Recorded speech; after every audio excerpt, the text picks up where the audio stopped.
Welcome to a special edition of Ottawa Today with Mark Sutcliffe. In the path of destruction, a community comes together.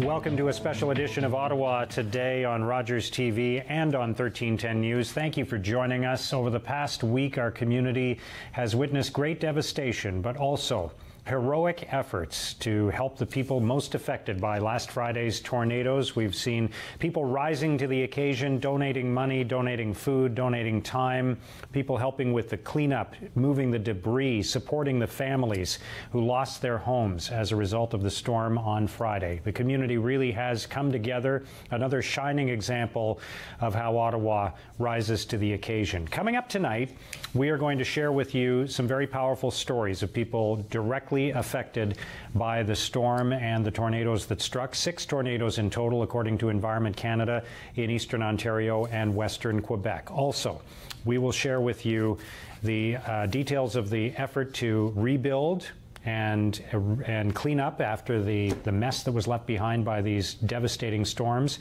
And we'll tell you how you can help. We'll talk to some local organizations that are gathering their resources, that are marshaling the community and helping the people who really need help at this time. So we're going to bring you up to date on a number of different fronts and share some very powerful stories with you. We're going to start by going out to West Carlton Secondary School, where Stuart McGinn of 1310 News is standing by tonight. Stuart, thank you for joining us. Thanks, Mark. I appreciate it. So you've been following this story for a few days now. Tell me what you've witnessed over the course of the last week.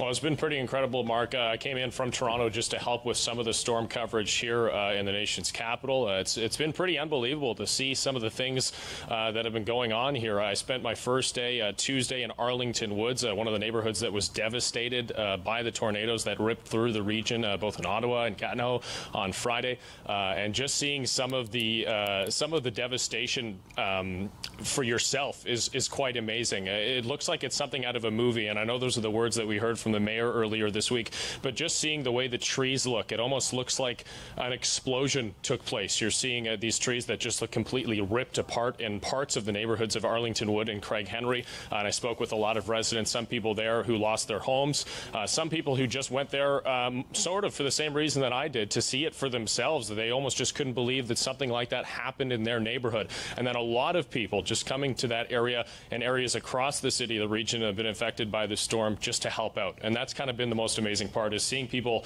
lend their time, their money, and everything that they have at their expense to be able to help people who have been impacted by the storm, which has been pretty amazing. Yeah, that is amazing. I know we've talked to a lot of people over the course of the last week on 1310 News who have just kind of dropped everything and volunteered, members of community associations, volunteer organizations, service organizations, who have just jumped to the call and have gone and helped the people who are most affected by this.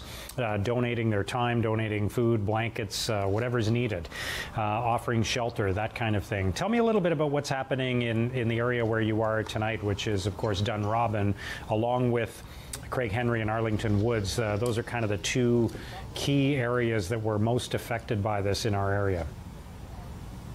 Yeah, as you can see, like we said right off the top, I'm at West Carlton Secondary School right now, and this has kind of become a main hub for the Dunrobin community. They continue to rebuild. There's some major road closures throughout the town that continue just because of the devastation and the work that continues for just simply getting trees off the road, getting some power lines back up. It's my understanding that most people do have their power back now, but the cleanup continues, and this is a place where people can come to help. People can come to get the help that they need. And so, like I said, the school has become a major hub for that. I spoke with a man earlier today who owns his own construction company, and he came by just to kind of put his name down on a list so he could help volunteer. So this school continues to be a main hub for that, and a place where students, anybody who lives here and anybody who wants to come and help out can come and find out what the best ways are to do that, where help is needed, or where they can go to get the help themselves if they need it as well. And we've been told over and over again that in particular they are looking for people just like the individual that you spoke to, Stuart. That is people with some expertise, people with some experience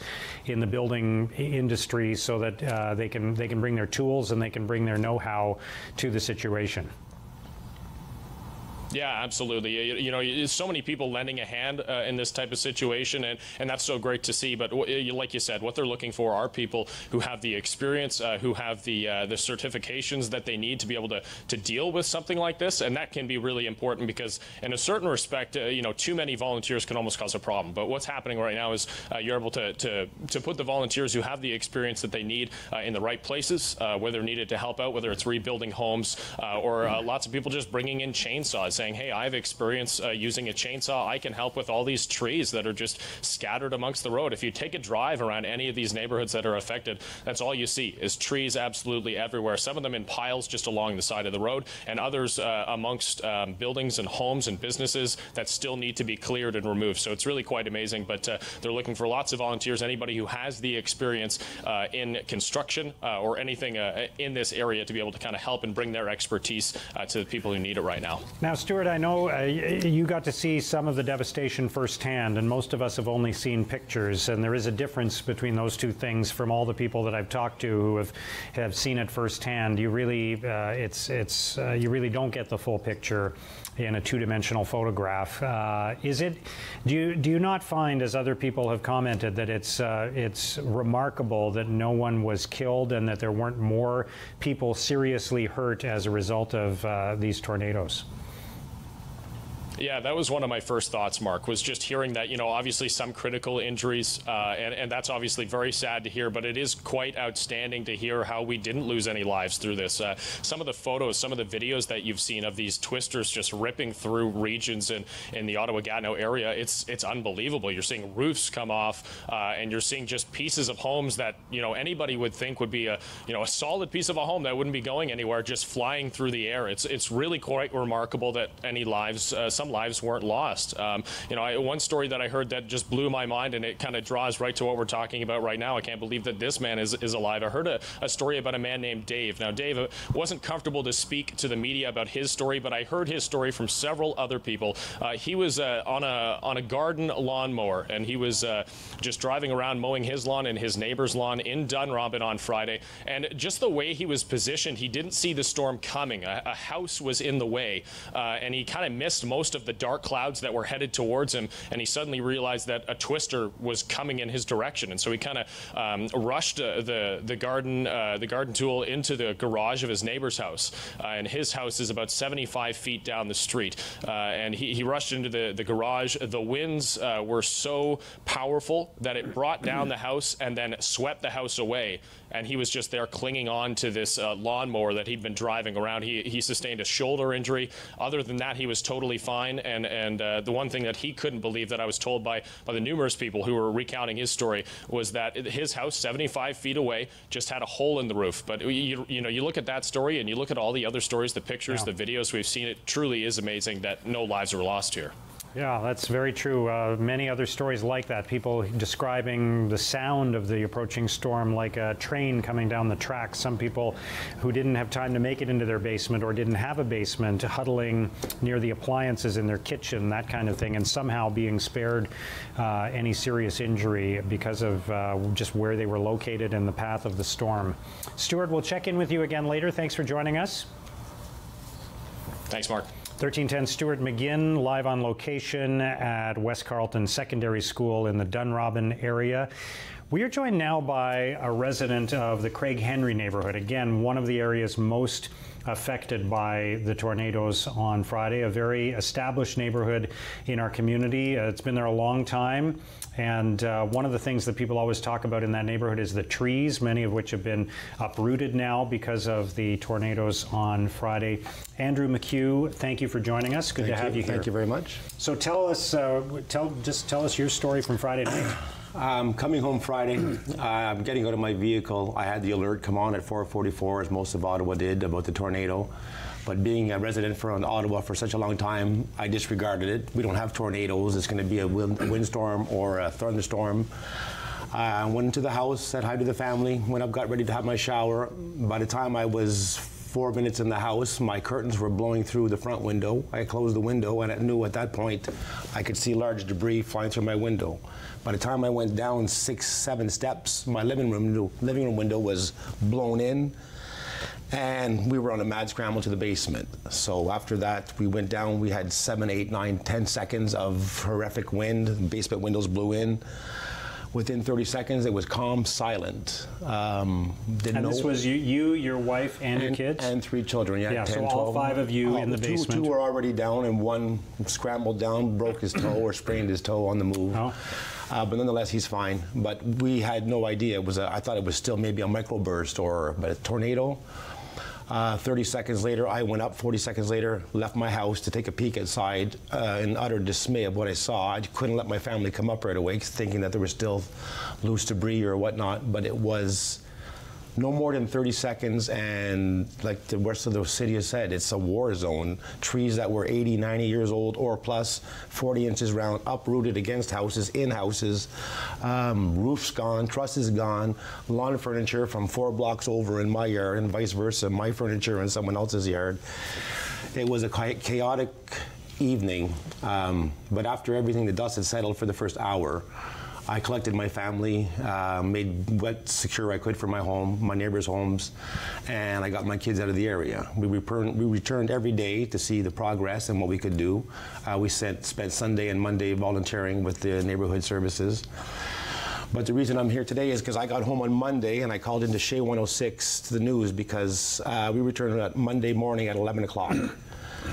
The power was on, but to our dismay, we had the stove on when we left. So the power was off when we left. Right. 5 days later, we returned, and my oven was on for 5 hours with food in it, and my house was engulfed in smoke. So I had called in the Shea 106 to let them know there was still, at that point, 3,500 homes without power. Yeah. I just wanted to ensure they didn't go through what I did and return to their home engulfed in smoke. So I went from maybe $6,000, $7,000 damage to now I have to paint my whole unit as a result of our mistake, but it was in a state of chaos. Of course. So you're not thinking about the food in the oven when your house is being attacked by a tornado. But being back now, it's now 3 nights. My family's calm at home. We still have some debris in the front yards that they haven't cleaned up, but the massive trees has been done already. Roofs have been tarped immediately within 72 hours or 48 hours. And when I come home now, they're putting shingles back on roofs. Okay. So you're actually staying in your home? I am now. Yeah. I was out for 4 nights and a couple of nights in a motel and a couple of nights with some family, but your neighbors were not so lucky, They're not right? allowed to go back home. Yeah. One of my neighbors has already moved. They'll be moving within a couple of days. Their house has, with the rain we had over the weekend, their roof was ripped off completely. But the rain that came through went through their bedroom floor to the kitchen floor, and as almost all the ceilings are gone, most of the walls are gone, so they won't be back in that home, I would think, for a couple of months if they concentrated on Yeah. Can you describe what you went through in those seconds in the basement? It wasn't very long as you described it. No, it wasn't. Obviously, it was more. I had to account for all the kids. I didn't know if they were both downstairs at the time. In each room, there's 2 bedrooms and a rec room in the basement. So I knew we had the baby, and running down. Now we're looking through the room. My son was asleep. He's a teenager. We found him under the covers. He was fine, and my daughter was panicking in the other room. So we all huddled in the furnace room. For those 20, 30 seconds, I took it upon myself to go outside to make sure everything was safe enough. We were good after that. But what did it sound like? Like you said earlier, I thought it was some kind of large machine, an airplane, Boeing 747 engine. It was the most piercing wind I've ever had. My air conditioner blew in, so the inside of one of our rooms looks like camouflage blew in after it was all sprayed through the walls. Right. But the sound was, it's a sound I'll always have in my head. It's a sound I'll always remember. Was the house shaking when you were in the basement? No, I don't know if it wasn't shaking, but the windows all were open. We have air conditioning, window shakers, we call them. 2 were blown in, but the other 2 windows were open a bit. I don't know if that played a factor because the windows were open, because my living room window wasn't open and it blew right in. So, what have you witnessed since then in terms of the community coming together and the effort to help each other? I am fortunate to have a neighborhood of friends, and now I can say family, who have bonded like every other community with clothing, with food, with money, and especially with time. The food that's coming to my door that I don't expect, the clothing that I didn't expect, that we didn't need, but we passed on to other neighbors. I didn't know 20% of my neighbors. Now I know 80% of my neighbors. So out of all this, it's a God bless that we had something horrendous happen and something positive come out of it. In '98, we had the ice storm, and at the end of it, we bonded as well. The ice storm was beautiful. This is complete havoc, complete havoc. Yeah. My neighborhood, I would say we're at 60%, and I guess within a month, we should be back up and running. Okay, so about 40% of your neighbors are out of their homes right now? No, I mean destruction-wise. I mean for the repairs. I would say in my immediate neighbors in my immediate neighborhood that I know, I have 6 neighbors not home. Some are living in half-torn homes because they've done makeshift repairs, but everybody's on a mend. Yeah. Well, good luck to you. I appreciate it. Thank you for sharing your story. Thank you for letting me come in. Yeah, I'm glad you and your family are okay. I appreciate it. Thank you very much. And I know you and many others want to make sure that you recognize all the people who have contributed to the effort to clean up and support the people who are affected by it. We're going to have many tributes like that over the course of the evening to the hydro workers who worked around the clock to restore the power, the city officials who were on the job all weekend long, volunteers, emergency personnel, and so on.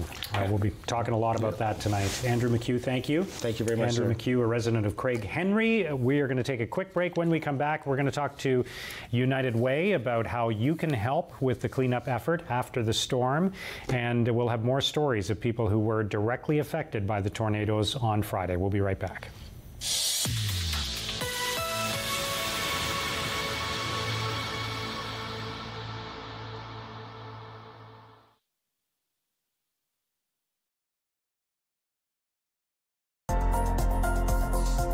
The following program is brought to you by Rogers Anyplace TV. Enjoy exclusive content for free.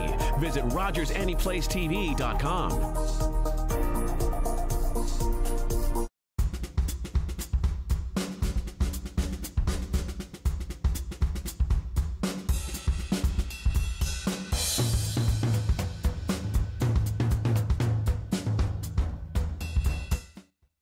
He has my eyes. He has his mother's cheekbones. He has her competitive nature. He has my weird sense of humor. He has her love of reading. He has my oxycodone. Some things should never be passed down. Lock up or turn in your prescription drugs. Learn more at secureyourmeds.ca. A message from Drug Free Kids Canada. Do you have something to share? Let everyone know about your next meeting, your need for volunteers, or your fundraising event on the Rogers TV Community Billboard. Send us your words and we'll bring them to life on Rogers TV and RogersTV.com. When it's time to spread the word, go to RogersTV.com to add your announcement to the Community Billboard. The sun goes down in Pasadena and I feel alive, I feel like I'm dreaming, and the sun comes up and I'm still sleeping and alone.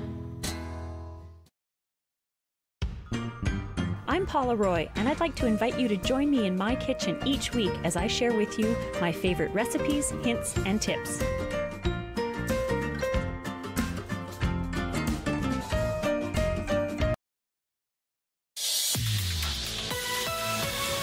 Welcome back to a special edition of Ottawa Today with Mark Sutcliffe on 1310 News and Rogers TV. In the path of destruction, a community comes together. Welcome back. Thank you for joining us on this special edition of Ottawa Today on 1310 News and on Rogers TV. We are sharing stories of the devastation from Friday's tornadoes and how the community has rallied together to support the people most affected by it. And we want to make sure that we are, first of all, paying tribute to all the great work that has been done in our community in the past 5 or 6 days. Some amazing, heroic efforts by people throughout our community, volunteers, firefighters, emergency personnel, the hydro crews, of course, who worked around the clock to restore electricity to 170,000 customers who were without power as of Friday night and Saturday morning. So we will continue to do that. And we also want to share with you how you can help. So many people I know, because people have reached out to me. So many people have wanted to help in the last few days. They've asked, how can we make a difference? How can we support the people who have been affected by this? They're not sure what to do. And United Way Ottawa has set up a website, afterthestorm.ca, which has some information about just that. And we are joined by the President and CEO of United Way Ottawa, Michael Allen, and Rebecca Aird, who is Director of Grants and Community Knowledge at the Ottawa Community Foundation, who are also part of the relief effort. Welcome to both of you. Thank you. Thank you, Mark. Good to see you. So, Michael, tell us about this website and what you've... maybe before we do that, actually, tell me a little bit about what you've witnessed in terms of the community coming together, because you have a vantage point for this, a unique vantage point, and you've seen it before, and you're seeing it again this week. Well, speaking personally, I was relatively safe and sound at home in Orleans. So I actually had a good vantage point just to watch and behold the spontaneous outpouring that you speak of.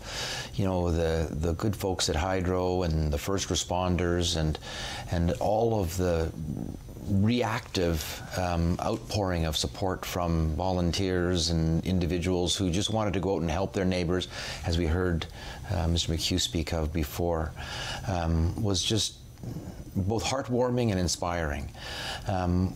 At United Way, what we spent our time doing was being in touch on the ground in terms of those organizations and programs that are at play in these, and just trying to assess what they were doing. Some of them had their own challenges. They were wiped out as well. And particularly, we'll speak to this in a moment about our food banks. There's 11 local food banks in the areas that were affected.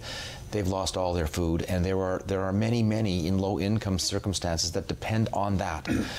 Many yet other seniors who had no power and heard from no one all weekend long.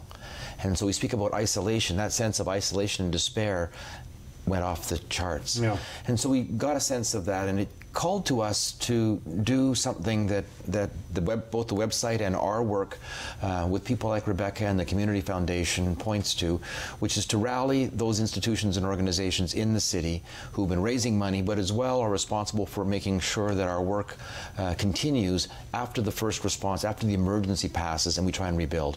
And so that's what our work is now turning to and focused on. Okay. And Rebecca, tell us what you've witnessed from the Community Foundation perspective.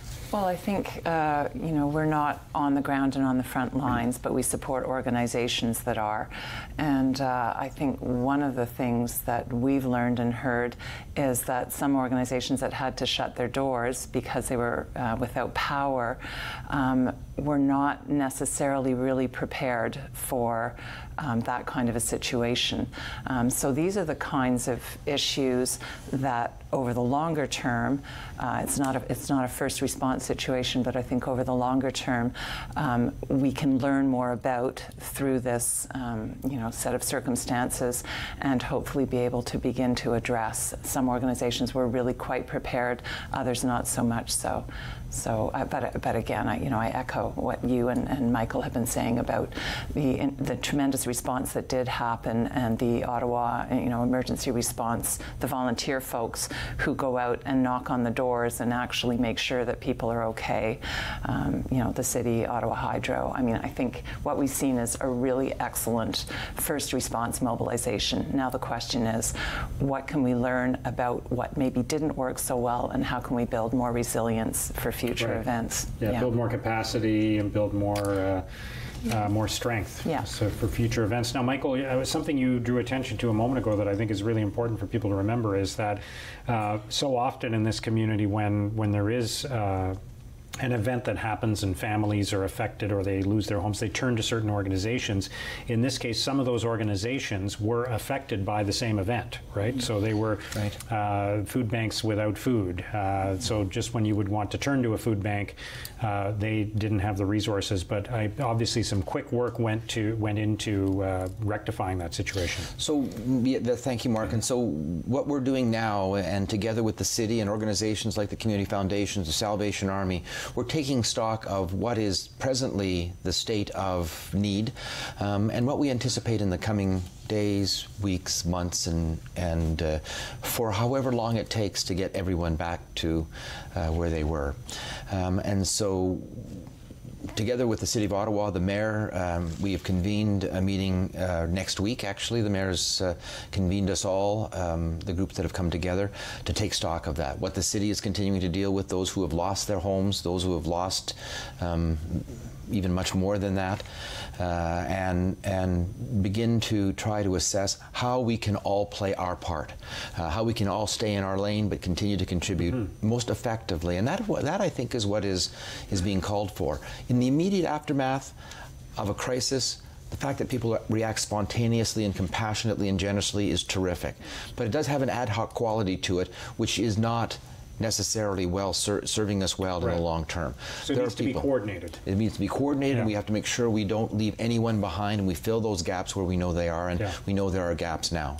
So how can people help, and where is the help needed most? Well, as I say, the first line of recovery was making sure people have food. Yeah.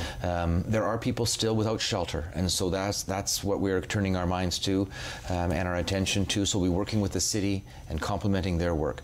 There are people who are rebuilding, and I know that the province has, I believe, stepped in to provide some support around clearing debris so hydro can get in and restore their power. In time, what we'll see is the mental health toll, the trauma that begins to settle in on people when they are through the immediate crisis, but then begin to deal with the loss that they have sustained and rebuilding their lives and what that means. And so many of the agencies that we support offer counseling services and support. Those will be needed. And there'll be help needed for people who want to navigate the system with their insurance, with the city, with the province, with Hydro. All of those organizations that offer support is not easy. We had a call today. You spoke about our website. So afterthestorm.ca is a website we've set up for people who want to offer help. We've been fielding calls all day about people who want to do exactly that. In some cases, it's, and I say just money, I can't tell you how important and portable and useful money is. But there's some organizations that we'll announce in the coming days who are going to give us gift certificates. And so for families who are without food, Metro has given us gift certificates to hand out to those families that don't have food. There's a shopping center who is going to be contributing thousands of dollars worth of gift cards to their stores. And people who have nothing left will be able to go and buy what they need. Buy what they need, or even eat in the food court if need be. Sure. So those are things that with people who are wanting to help, our job is to find a way to match that desire to help with the needs that are really out there. So Rebecca, obviously, as Michael just said, money does help a lot in circumstances like this, doesn't it? What can the money be put towards going forward?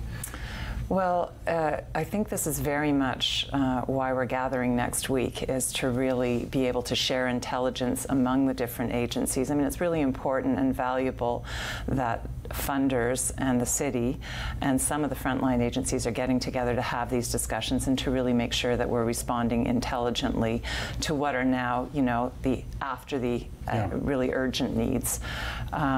We have funders who are already wanting to respond directly and provide grants out of their funds to agencies that they feel are helping in the response.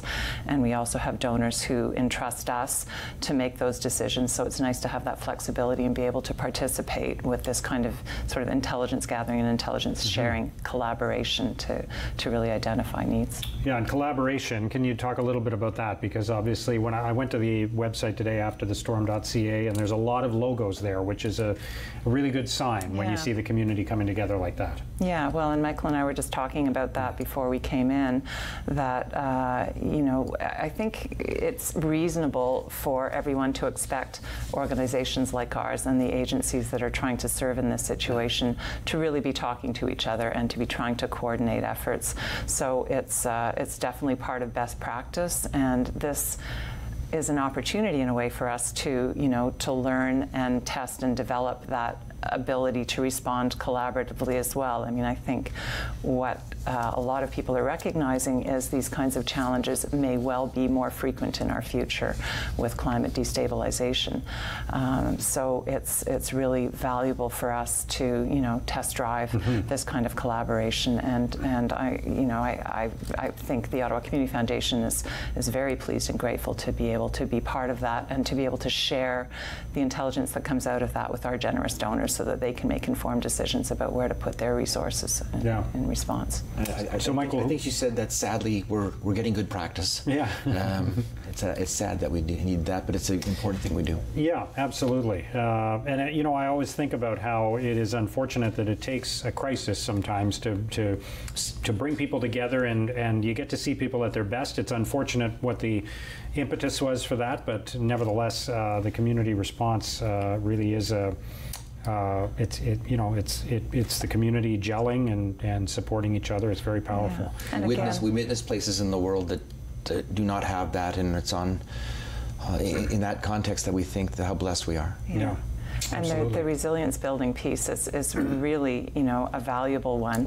I mean, even the food bank situation with 11 of the food serving agencies having lost because they lost power, not because they were necessarily directly impacted by the tornado, but they lost power, and therefore what was in their freezers and fridges spoiled. What we hear sometimes from the Ottawa Food Bank is that the agencies that they serve don't necessarily have great storage capacity. Many of them don't even have fridges and freezers. Having more distributed capacity to those agencies will again help build buffer and resilience so that if one agency goes down, there might be. So these are the kinds of discussions that we can now have collaboratively. And All right, Rebecca, Michael, thank you for being here, and thanks for what you're doing. Again, people can go to the website afterthestorm.ca to learn more about it and to make a donation. That would be awesome. Thank you very much, Mark, for your time. Thank you. Much appreciated. Rebecca with the Community Foundation of Ottawa, Michael Allen with United Way Ottawa. Again, the website afterthestorm.ca. Coming up, we're going to talk to a resident of Cornwall who, upon hearing about what had happened in Ottawa, drove here to help out. And we'll talk to the Ottawa Food Bank about their efforts to support the people most affected by Friday's tornadoes. We'll be right back.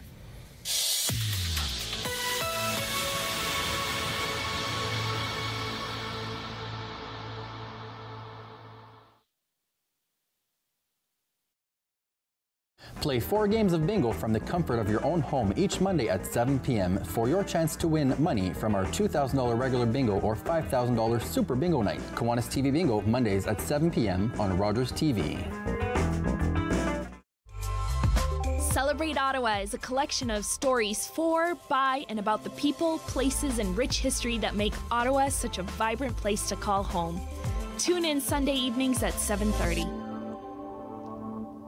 When you join a walk for the Kidney Foundation of Canada or support someone who does, you are improving the lives of people living with kidney disease. Some people walk for a loved one on dialysis. Some participate because they need a transplant, and others because they've had a transplant. Whatever the reason, everyone that walks in the Kidney Walk provides hope and support. Every step is a giant leap forward in the fight against kidney disease. For details and locations, visit kidneywalk.ca. At Rogers TV, community programming means the world to us. Watch Ottawa's Cultural Window, a series of programs devoted to Ottawa's rural communities, events, entertainment, and the latest community news in English and the language of origin. Watch Rogers TV and see the world through Ottawa's Cultural Window, Sundays, 9 a.m. Are you the type who would keep going or stop? It's not easy to stop when you have an addiction. Legalizing cannabis won't stop addiction. It trivializes its consumption. Let's be vigilant. If you need help, visit portage.ca.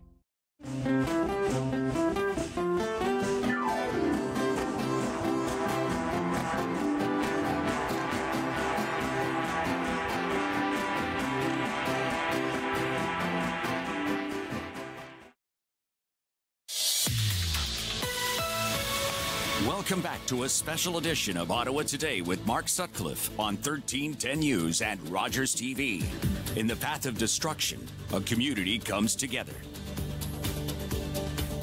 Welcome back, and thank you once again for joining us on Rogers TV and on 1310 News. The community really has come together in the past 5 or 6 days since the tornado struck on Friday, something that many of us never imagined would happen in Ottawa or Gatineau, right here in our community, but it has been remarkable to see the response. Once again, if you would like to make a donation to the effort being led by the United Way and the Community Foundation of Ottawa and so many other organizations, you can go to afterthestorm.ca. There's lots of information there and a button right in the middle where you can click to donate. We're going to talk now to a Cornwall resident who drove to our area upon hearing about the tornadoes on Friday. Kim Hoagveen joins us now. Good evening. Thanks for joining us. Hi, how are you? Good, thanks. How are you? I'm good, thanks. So tell me what happened when you heard about this and what you decided to do. Well, actually, when I heard the tornado, I guess, was hitting, I was in Brussels. And then I spent the next day flying home. So I got home like late Saturday night from a business trip. And then, so Sunday morning, I ended up waking up early because I was still on European time. And I was sitting there drinking a coffee, and I was on Facebook, and I was just looking at the photos and reading the stories and kind of in shock. So I knew I had to go to Ottawa at 1 o'clock for a birthday luncheon, and so I called up my mom and I said, "Hey, do you want to come into the city early with me, and we can go bring coffee to some of the guys that are working out there?" I said, because I'm sitting here sitting here feeling guilty drinking my own hot coffee when I know that lots of people aren't. So my mom was like, "Yeah, I'll be there in a minute." So she came over, and so we drove around the city delivering hot coffee, and then as it got close to lunchtime, it took forever to find places that were open. And then after that, we found crews, and so we we drove around, and actually it was by the time so we got off 416, and I saw a crew, and I'm like, those are the guys that I want to bring coffee to. And so by the time we got off 416, we actually had to drive through the city with no traffic lights all the way to Bronson was the first place we found, and we found McDonald's, and I went in and I was like, well, you know what, Mom, it's close to lunchtime, we should buy them burgers too. So we loaded up on burgers and coffees and got back in the car and went back. And we couldn't find those hydro workers and whatnot, but we went down Greenbank, and we saw a crew, and we're like, those guys, okay, we got them. And so we pulled up, and the police were redirecting traffic. And we pulled up, and we said, and they're like, keep going. And I'm like, no, I have burgers and coffees for you guys. And he was like, oh, pull up. And so Mom and I got out, and we unloaded burgers and coffees and a case of water. And anyway, from there, we made it across town. We had the birthday lunch, and then I met up with my husband and my daughter and told them how our morning went. And they were like, all right, let's do it again. So we actually did it kind of all day. So just finding crews. My daughter even pitched in some of her money. And we all pulled our some funds together and did that for the afternoon. Wow. How old is your daughter? She's 9. Okay. She's 9, and she really wanted, there was a gentleman who had an Ottawa City employee. He had a generator on the back of his truck, and he was keeping one of the main intersections on. And she was like, I want to bring him a coffee and a donut. So she bought a coffee and a donut for him. So yeah, over the course of the day, we gave out like 60 coffees, 50 burgers, 30 waters, 20 muffins, and then a donut. One donut, okay. She bought a coffee and a donut for that guy, so we went back to get him. So right. And what did what do you think the lesson was for your daughter in all of that? She sees we do quite a bit of volunteer work and stuff, so I'm hoping that I'm setting a really good example for her. And the fact that she just wanted to pitch in and help Mom and I, that just kind of means the world to me. So I think I'm doing something right. Yeah, absolutely. And then, so how late did you keep doing that into the afternoon? Well, we left, I guess Mom got to my place at about 10:30 in the morning, so we left, and we got home at 7:30 at night. But we did have that birthday lunch for, few hours in between. And on the way home, we made sure that we picked up a burger and a coffee for ourselves. Okay. Well, thank you for doing that, Kim. That's very nice of you. And I like we talked about, I think it's a great lesson for your daughter to kind of step up to the plate when something like that happens, and to help the people who are in the field working around the clock to try to restore power or move the debris aside. So thank you for what you did, and thanks for joining us. No worries. Kim Hoagveen is a resident of Cornwall who drove to Ottawa on Saturday to support the people who were helping clean up after the devastating tornadoes on Friday night. Our next guest is someone who witnessed the tornado firsthand and captured some cell phone footage of it as well as it struck in Gatineau. Vincent Carl Lariche is someone who's been a guest a couple of times this week on Ottawa Today on 1310 News, and thank you for joining us. It's nice to meet you. We spoke on the phone a couple of times already. Now we're meeting in person, but maybe you can walk us through again what happened to you on Friday night, because you were in your apartment building in the Mont-Bleu area of Gatineau, and all of a sudden the winds picked up. Yeah, at around 5 p.m. There was a power surge, so the lights just went out. I was reading a book in my apartment, and at this moment I hear some very lousy noise outside. I went to peek at the window, and of course the wind began to accumulate inside the complex apartment, and suddenly the tornado came up. In less than 60 seconds, the tornado came up at my window, destroyed everything, and then left. So it was a 2-minute event, something that surprised me. Nobody expected it. Yeah, and we're showing, for our viewers on Rogers TV, we're showing some of the video that you took, and it's remarkable to see two things. One is the speed of the wind, and a second, to me anyway, is the amount of debris traveling through the air. So I know the pictures never do it justice. What was that experience like for you watching it firsthand? Well, you don't understand the danger until you realize outside that everything has been broken by this tornado. It's happened so fast that the moment you realize the tornado is at your door, you don't have time to take cover. And that's interesting because we've seen some footage from people filming 200, 300 meters where they can see the path of the tornado. But when it's appearing in your backyard, you really don't have time to understand what's going on until the tornado is over. Yeah, and you're in an apartment building. You're not out in the country somewhere where you're in an urban area where with the view, you might not have the same opportunity to see the tornado building up and coming towards you, right? Yeah, that's correct. In the Mont-Bleu area, there is this Jardin Radisson, which is the complex where I live. It's 4 buildings, so you really don't have any notice. Yes, there was the Environment Canada weather alert, but otherwise, if you just look, in the outside, you have no notice that this is coming. So when it was over, you went outside, right? Tell me what happened then. Well, when the tornado was over, there was a moment of silence. I'll say about 30 seconds. And after that, there was screams of people on the ground, and it was not scream of help, just people screaming at the top of their lung, afraid, in disbelief of what happened. And of course, car alarm went out. So I went outside, and I saw this sheer destruction going up, trees on the ground, cars flip over for 6-7 meters over the parking place, countless windows smashed. So this was a very chaotic scene. Yeah. Have you ever seen anything like that before? Never. Probably only in the movies, but in my lifetime, never. And I hope I'll never see that again. Yeah. And what's amazing about it is all that destruction happened so quickly, right? Because it passed through in the space of 30, 45 seconds, something like that, right? Yeah. So what I'm understanding is the tornado in the Mont-Bleu area lasted probably 2-3 minutes at most, and at your location it's less than 45 seconds a minute. So as I was saying, you don't have time to react, and by the moment you understand what's happening, well, it's already gone. Yeah. So what have you witnessed since then? Now, first of all, what happened to your home, your apartment building? My apartment is okay. I just got my back window smashed for my car. But otherwise, everything, my apartment is okay. Unfortunately, some people were not that fortunate. I've seen families having their apartment empty by the tornado, having nothing left. And when you were walking around the debris, you can see personal belongings on the ground.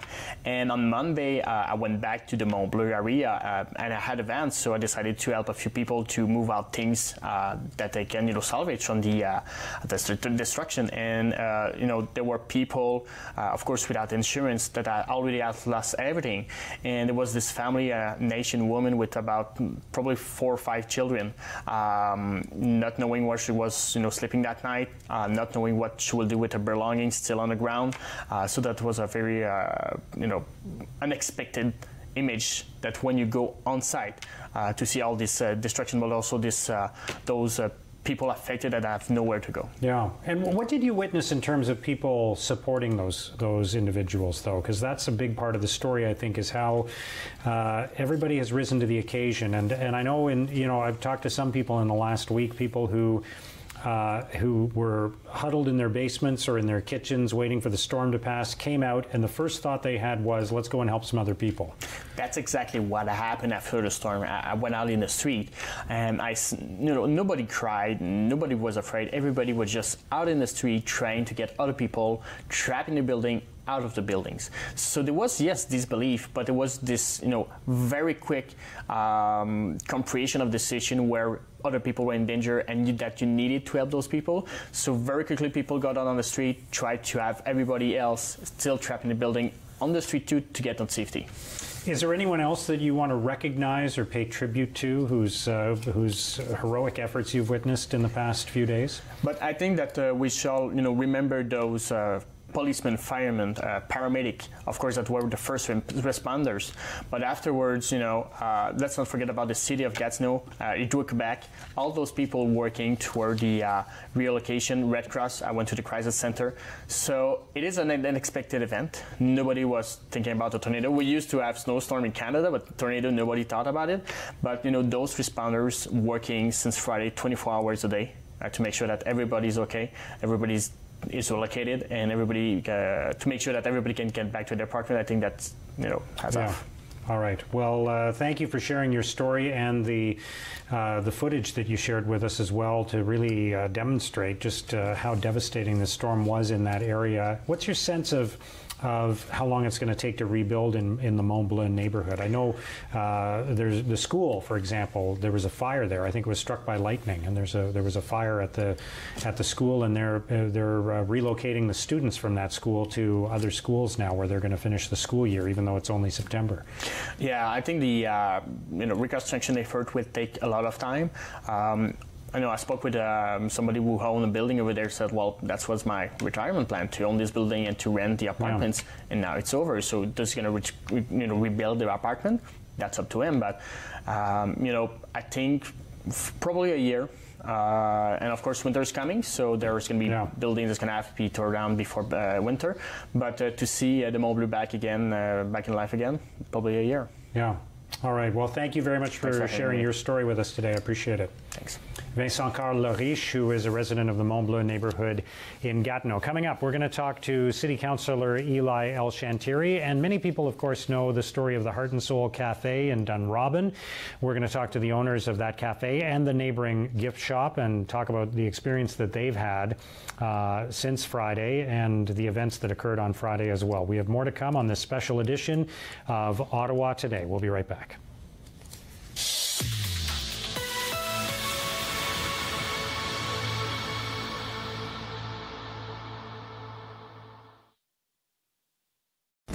Uninterrupted coverage of speeches from Ottawa's business leaders, visionaries, and social figures. Watch new episodes of Podium at its new time, Tuesdays at 9:30 p.m., exclusively on Rogers TV.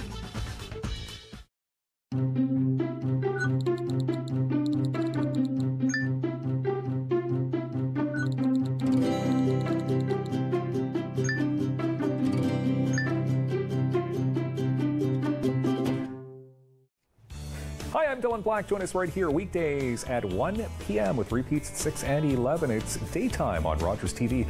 Find out what's happening in our city, the great people, the events. So much happening every day. We'll show you about delicious meals, how to make them.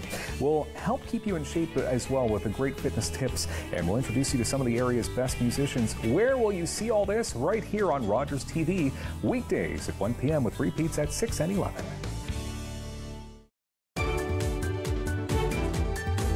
Hi, I'm Julie Dustin, and I'm a volunteer here at Rogers TV. I love working at Rogers TV because I'm learning the elements of television production and working with professional production crews. I've had fun on every single volunteer shift I've done because I've been challenged and I've learned something, and I've also enjoyed whatever the content of the show is that I'm working on. Hey everyone, it's Carla from Carla in the Kitchen. Join me every week as I give away some of my top secret recipes. These smell so delicious. We'll see you in the kitchen.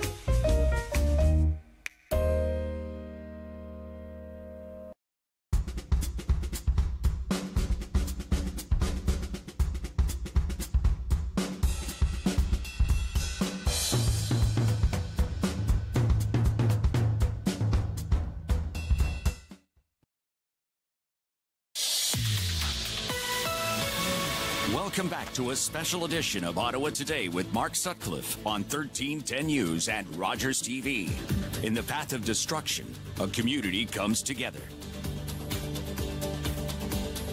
We are joined now on this special edition of Ottawa Today by the City Councilor for West Carlton March, Eli L. Shantiri. Eli, good evening. Good evening, Mark.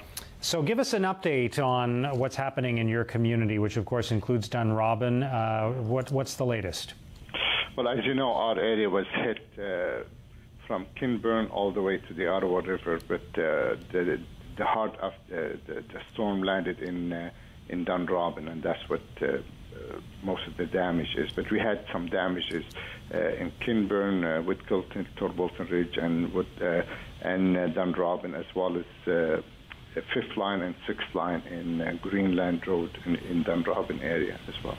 Yeah, but give us the latest on what's been happening in the last day or so. I know there's been a tremendous cleanup effort, and people have been returning to their homes to get possessions in some cases, and going off to find other places to stay. Just tell us what's been happening most recently. So the latest update, we have 131 individual or 30 family that have registered with the Red Cross, informing that they have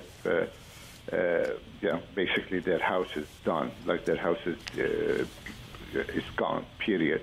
And we have another 24 or 23 houses going to be subject to engineering structure to see how, if they can come back to their homes or they have to be rebuilt. The cleanup is taking place. Yesterday we removed over 50,000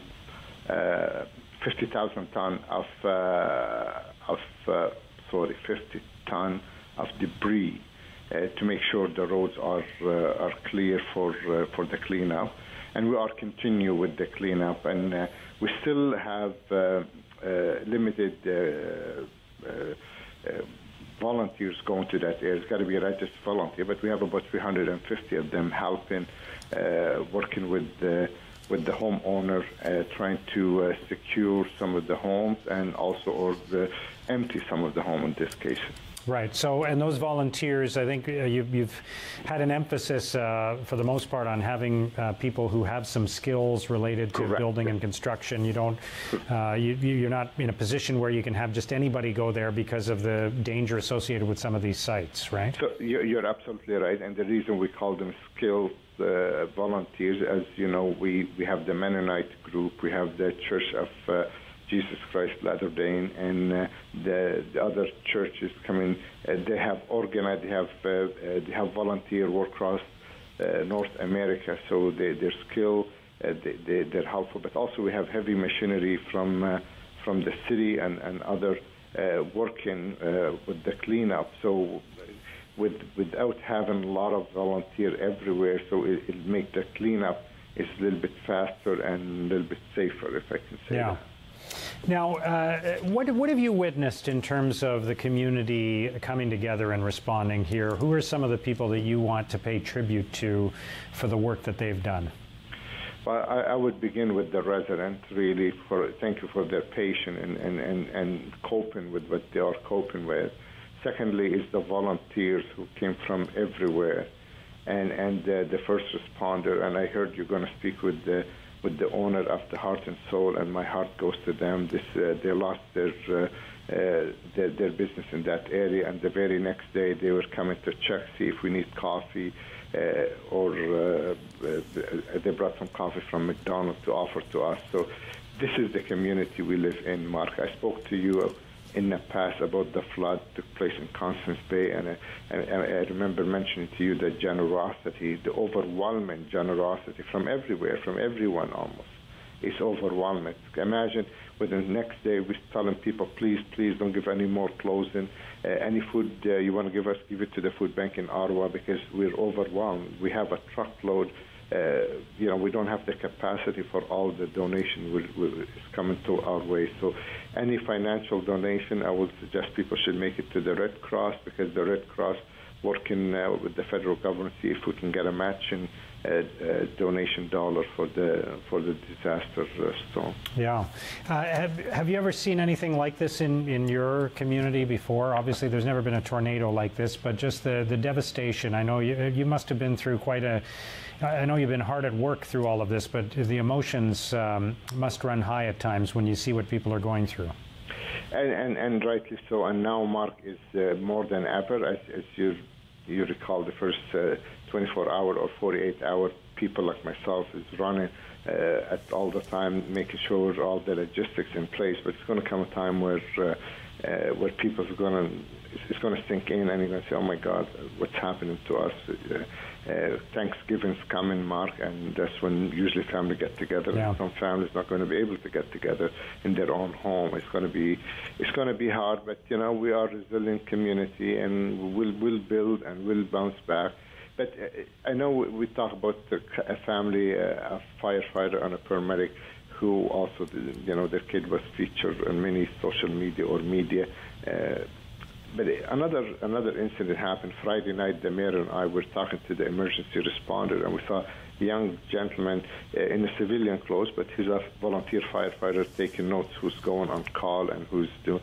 And the mayor asked him, and he said, "I'm a volunteer firefighter in Dunrobin Fire Station." He said, "So have you checked on your home? Where do you live?" He said, "I live behind the mall, but I don't know. I didn't go to my house because I just came to the call." And he stayed at the call till the next morning, only to tell me next morning that his house was completely gone. Wow. And this is the kind of people we have, Mark, in our city. Thank you for sharing these stories with us, Eli. Continued good luck to you and the residents of Dunrobin and Kinburn and the other areas affected. I appreciate your time tonight. Thank you very much, Mark. Thank you, sir. City Councilor Eli L. Shantiri. I'm joined in the studio now by Michael Maidment, the Executive Director of the Ottawa Food Bank. Welcome to you. Thanks, Brian. We talked earlier in the show about how the demands on food banks suddenly rose as a result of what happened last week. Can you characterize what the need has been in the community and how you've responded? The impact really was 11 food banks, all concentrated in the West End, that were affected by the power outage. So not damaged by the tornado itself, but the extended power outage. Many of those food banks didn't regain power until late Sunday or even early Monday in a couple of cases. So the impact really was that those 11 food banks lost all of the perishable food that they had stored in their fridges and freezers. So everything that they had needed to be emptied and thrown out. And so the immediate need was replacing all of that food that was lost.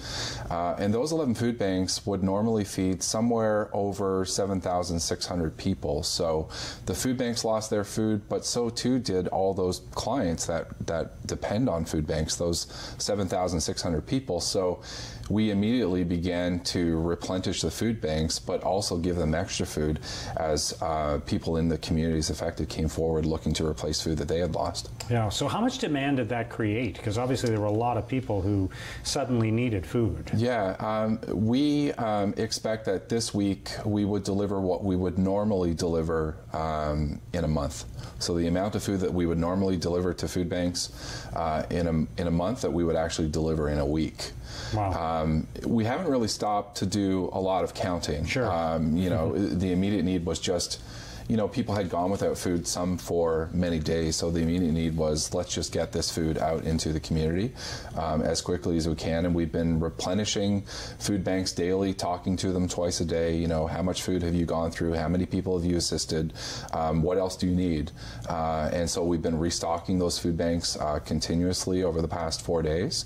And we've also been reaching out to some vulnerable populations. We've been working with a task force created by the city, Public Health, Ottawa Search and Rescue, Ottawa Community Housing, and we've been going into a number of Ottawa community housing communities to help some of their residents. These are vulnerable people, medical conditions, mental illness in some cases, and so we've been going into those communities with emergency shipments of non-perishable food. That actually started on Sunday morning and continued through the week. And then this morning we were at 6 different Nepean community housing locations in the community as well. Same type of scenario, replacing food that people had lost. So it's been a busy week. We're keeping up, and we're managing to replace some of the food that's been lost. One of the things that comes to mind at a time like this is that, unfortunately, when a disaster strikes, when a crisis occurs like this, the impact of it is often felt disproportionately by the people who have the least, right? Mm-hmm. They don't have resources to turn to. They might not have family and friends who are nearby who who can give them shelter or food, or they don't have the cash to just kind of drive to another part of the city and just load up on groceries. Exactly. And they also, we hear a lot about emergency preparedness at a time like this. People will say to us, hey, this is a reminder, you should have extra bottled water in your house, 72 hours worth of supplies, batteries, flashlights, all those kinds of things. But people who are living kind of paycheck to paycheck or relying on social assistance, who are struggling to make ends meet, they don't have the resources to do all of that. Whatever food they have, they're eating it day in and day out. They're not stockpiling it in case of an emergency. Yeah, right? In many cases, folks are surviving and trying to just put together what little resources they have just to live day to day and feed their families. And as you say, these families are often making choices between paying the rent, paying hydro, buying food. What was unique too with this situation is, we assisted the Ottawa Food Bank, many people who are recipients of social assistance. And what happened right before the storm on Thursday is many families who depend on food banks received a child tax benefit. And what families typically do with that money is they go to the grocery store and they fill their fridges and freezers. And I spoke to a young mother actually at the Foster Farm Community House on Wednesday, and she described receiving her check. She's a single mom. There are 5 people living in her household. She bought on Thursday $350 in groceries and then proceeded to lose all of that over the weekend, and then was turning to a food bank to help replace that food and get some food for her kids and get lunches for them to return to school. So difficult situation for many people. If people want to help, Michael, what can they do? They can contact the Ottawa Food Bank. We've been calling for cash donations. That allows us the flexibility to purchase fresh food, which you can't often put in a donation bin, of course, but the items that were really lost were fresh items because they were refrigerated and frozen items. So a cash donation to ottawafoodbank.ca, that will really help us to continue to meet the demand for the next several weeks. Okay, because the demand will continue to be there for some time to come as these various neighborhoods rebuild. Yeah, Michael, thank you for what you're doing. Thank you to your team and your volunteers for what they're doing. Appreciate you being here on the show. My pleasure. Michael Maidment, the Executive Director of the Ottawa Food Bank. Coming up in the next hour of this special edition of Ottawa Today on 1310 News and Rogers TV, we'll talk to Ottawa Mayor Jim Watson. City Councilor Keith Eglai, one of his neighborhoods in Knoxdale-Merivale ward, of course, is Arlington Woods and Craig Henry, that Trend Arlington area that was struck by a tornado on Friday. And we'll talk to Paralympic athlete Todd Nicholson, who lost his home and has some incredible stories to tell about where some of his most prized possessions were found in the aftermath of the storm. And just ahead, we'll check in with our reporter Stuart McGinn, who is on the scene in Dunrobin, and the owner of the Heart and Soul Cafe. There's much more to come on this special edition of Ottawa Today. We'll be right back.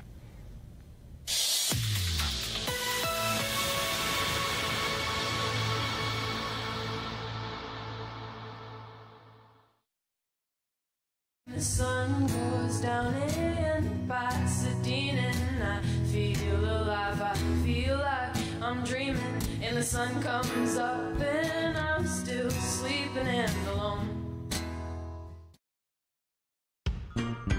I'm Paula Roy, and I'd like to invite you to join me in my kitchen each week as I share with you my favorite recipes, hints, and tips.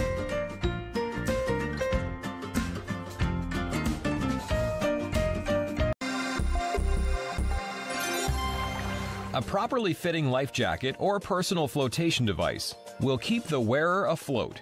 Adult flotation devices are fitted by chest size. When fastened properly and lifted, the PFD should not be able to be pulled up past the wearer's nose and ears. With inflatable PFDs, it is a one-size-fits-most. When worn, it is best to leave the straps a little loose, so there's some room if the jacket needs to be inflated. As we get older, we all want to live happy, healthy, and maintain our independence. Making healthy choices is one of the many ways we can help make that happen. So grab a water bottle, a towel, some hand weights, and join Anita Finley 6 days a week as she takes you through workouts that will help increase your strength and balance. As well, Ottawa Public Health has some great tips on how you can maintain a healthy and independent lifestyle. Join us for Better Strength, Better Balance, only on Rogers TV. Play 4 games of bingo from the comfort of your own home each Monday at 7 p.m. for your chance to win money from our $2,000 regular bingo or $5,000 super bingo night. Kiwanis TV Bingo, Mondays at 7 p.m. on Rogers TV. Celebrate Ottawa is a collection of stories for, by, and about the people, places, and rich history that make Ottawa such a vibrant place to call home. Tune in Sunday evenings at 7:30.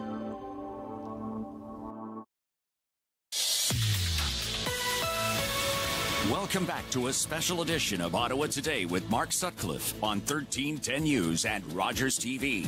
In the path of destruction, a community comes together. Thank you for joining us for this special edition of Ottawa Today. Coming up in the next hour, Ottawa Mayor Jim Watson will join us with his thoughts on what has happened in the last 5 or 6 days in our community since the storm struck on Friday night, almost exactly 6 days ago now. And we'll talk to Todd Nicholson, Paralympic athlete and Dunrobin resident who lost his home. His brother lost his home as well, even though they don't live on the same street. They live several kilometers apart. Just one of the strange coincidences, devastating, tragic coincidences that we have heard about in the last few days. But Todd Nicholson, very positive about the whole thing. I'm sure he is feeling, like so many people in our community, feeling the weight of this ordeal, but thankful to be alive, thankful that his family is okay. We're going to talk to the owners of the Heart and Soul Cafe and their neighboring gift shop in Dunrobin, right in the heart of Dunrobin, a landmark restaurant that was struck by the tornado. And much, much more coming up in the next hour. We are going to check in now with Stuart McGinn of 1310 News, who is on the scene in Dunrobin tonight and keeping track of what is going on there as residents recover and start thinking about rebuilding. Stuart, what's the latest from there? Hi, Mark. Just the latest from here is that community meetings are going to continue here. Information sessions is what I'm hearing from volunteers. They want to make sure that anybody who lives in this area, any questions that they have every night, I'm told, until they feel that the community is up to date and they're ready to kind of move forward towards the rebuilding process that continues. So at 7 o'clock tonight here at West Carlton Secondary School, an information meeting is going to happen. And I'm being told those are going to happen every night until they feel the community is up to date and they have all the information they need so they can kind of go on themselves and continue to rebuild. There's some more information sessions that are happening this weekend as well that I wanted to let you know about. Tomorrow, Friday, Greenboro Community Center. That's from 5 to 7. At Woodvale Pentecostal Church on Saturday from 11 in the morning until 1 in the afternoon. And then right back here at West Carlton Saturday as well, 3:30 to 5:30. They're going to shift the information session to then. Again, just the purpose, keeping people up to date here so they have all the information they need and any questions that they have can be answered as residents continue to rebuild what's been destroyed here in Dunrobin. That's so important, and it's one of those things that I think we've gotten good at or better at over the last few years is trying to supply people with information, answer their questions, tell them what we know, what we don't know, and, find out what it is that they need and not leave them in the dark, because the uncertainty is what can really really weigh on you at a time like this, not knowing what's going to happen next, not knowing when things are going to be back to normal. So the more information you have, the better. And just the fact that people are responding and answering your questions, or at least hearing what you have to say, even if they can't answer the question immediately, I think will provide great comfort to the people in Dunrobin and elsewhere.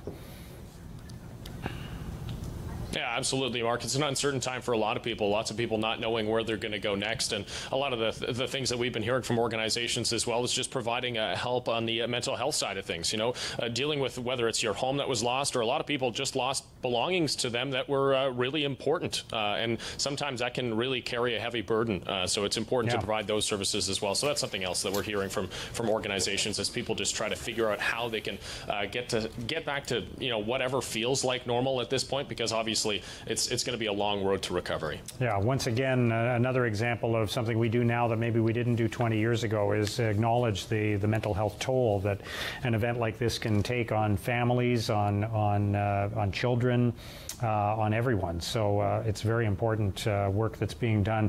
So Stuart, you've had a chance to talk over the last few days and tonight to people who have been affected by this, whose communities have been ripped apart by the tornado. What's the sense you get from all of that about how people are feeling? Well, I think people are feeling hopeful at this point. I think a lot of what I'm hearing from people is that they're just so thankful that they have a community like this that's able to come together and you know, basically set aside an entire school for information and just a place where people can go. When I was in Arlington Woods earlier this week, volunteers basically took over a church that its roof had been destroyed, but volunteers took out the parking lot and used it just as a way to give food, a hot coffee, and even washrooms for people who didn't have power, who didn't have water at times, just to come to that church for whatever they needed. And I think that's the biggest thing that we're hearing from all of this. I'm sure that you've heard as well, Mark, as you talk to counselors. It's the sense of community that everybody's so proud of. And it gives you a true sense of pride to know that when something like this happens, a community is able to rally around you. The money that's being raised, the volunteers that are continually coming forward, offering their help, whether it's in a special service or it's just someone sitting at home saying, hey, you know what, I think I could help. I think I could lend a hand. And that's a pretty special thing. So I think as I continue to talk to people, as we continue to hear these stories, as people try to rebuild their lives after the devastation that came through on Friday, it's about the sense of community that people are so proud and happy to see continuing to move forward. All right, very well said, Stuart. Thank you for checking in with us once again. You're welcome, Mark. Stuart McGinn, 1310 News reporter on the scene at West Carlton High School in Dunrobin. Interesting to hear him talking about that. I chatted earlier this week with Greg Patterkirk, who is the president of the Dunrobin Community Association, who was describing how his community had come together, how people were rising to the occasion, and he said he never felt prouder to be a Canadian than in the past few days. So that's the sentiment that's out there. Obviously, some very challenging days ahead for many people whose lives have been uprooted by the tornadoes, but that sense of community will be a factor in helping them survive and rebuild. So we are going to check in now with Jim Bowen and Sarah Bowen, who are owners of the Heart and Soul Cafe in Dunrobin and the Heart of the Valley Gift Shop, which were struck by the winds and the tornado on Friday. They have a remarkable story to tell. Welcome to both of you. Thanks for joining us. Good evening. Hello. And Jim, maybe we can start with you and just walk us through again what your family experienced, because your son, as I recall, was in the building where the cafe is. We were just down the road at the Blue Moon Self-Storage. The eye wall of the storm passed between us. Yeah, you were across the street, basically, right? And said basically the gift shop's gone. Yeah, you were across the street when it happened, and I remember you telling me a couple of days ago that you couldn't even see past the street. You couldn't see 100 yards away where your store was. No, but I could see about 50 yards behind me where the self-storage was, and the self-storage just basically blew up behind us. It was pretty remarkable. Yeah. So what is the latest now? The gift shop, which was a yurt, a tent in the adjacent to the Heart and Soul Cafe, that's a little more gone? substantial than a tent, but basically it's gone. And we had a clerk there about a half an hour before the storm hit, and we sent her home because there was no power. And had she been there, she'd be across the street and dead. Yeah. I mean, the fact is, people have no idea of the scope or the scale of the destruction. They really don't. Unless you're on the ground, you really have no idea how bad it is. We're good. I mean, and the community's good, and the community's been awesome, okay? The support, the volunteers, everything, including and the customers, strangers, the Billy Graham crew from all over the country. You know, the people have just been amazing. You can't believe the troop, the amount of volunteers just going in, helping to clean up, helping to do things. It's been remarkable. Yeah. Including one of our customers who I will only identify as Doug. People have been donating incredibly for all of the events, okay, and all of the causes. And Doug has just been way over the top. And can you tell us about the structure of your cafe? Because I know a tree fell on it, right? In '94. It's an old structure. It's a very old structure, and it seems that the old structures survived where the new structures didn't. Okay. Okay. I mean, there are right now just in the Grasshopper area, the community behind the meat market, which is basically a write-off. Like that strip mall is a write-off. There are 57 homes that are totaled. They're down. Okay, there are families with kids right now who they'll be gone. They'll be out of their houses for at best a year, and they're having a hard time finding rental accommodation. Yeah, it's tough. I mean, everybody survived. Nobody got hurt. Oh, well, they got hurt, but nobody died. Yeah. Okay. Yeah, and I just want to say something quickly. You know, myself, including a lot of other families right now, could have lost a family member or their entire family, as in my situation. They were in the eye of the storm, and I'm just so happy and blessed that I have a family still, or I didn't lose a member. And I think that right now we all need to pause and take all of our blessings and count them, because you could have been reporting on mass casualties. And like your previous commentator was talking about, the community response has been just miraculous, okay? Yeah. The support, the input. Now, I mean, we're doing our thing, which is what we can do. So, I mean, we've been supporting and providing and feeding the volunteers for a week. But it's just, and I know there's been criticism of the emergency services and of the volunteers and of all the rest of it, and of the insurers. I mean, the insurance is going to be a long, grinding process. It's going to be hard. But you know what? None of these guys have ever encountered anything like this. We've never encountered anything like this, okay? But I want to point out, Jim, my insurance company is bringing up an emergency, like a catastrophe response group from the States, because their appraisers have no experience with this kind of impact. But I want to point out, Jim, that you and Sarah and your family, despite the fact that your business was severely affected by this, you've been providing food and coffee and other refreshments to the people who are helping clean up. The first responders, the emergency guys, and the volunteers. This is what we do. We did it last year for the flood. We've been around for a long time, and it's just what we do. Yeah. Yeah, and I find that our community being there for each other seems to be becoming a legacy for us. It's just what we do, like my father said, whether it's for an individual, for a family, for parts of our community, and in this instance, for almost entire our community. This is what we are made of. This is what we do, and we'll do it right now, and we will get through this together. And believe me, and you got to understand, it comes back to us, okay? I mean, the support to us through this event has been pretty phenomenal. Miraculous. Sure. Just phenomenal. Yeah.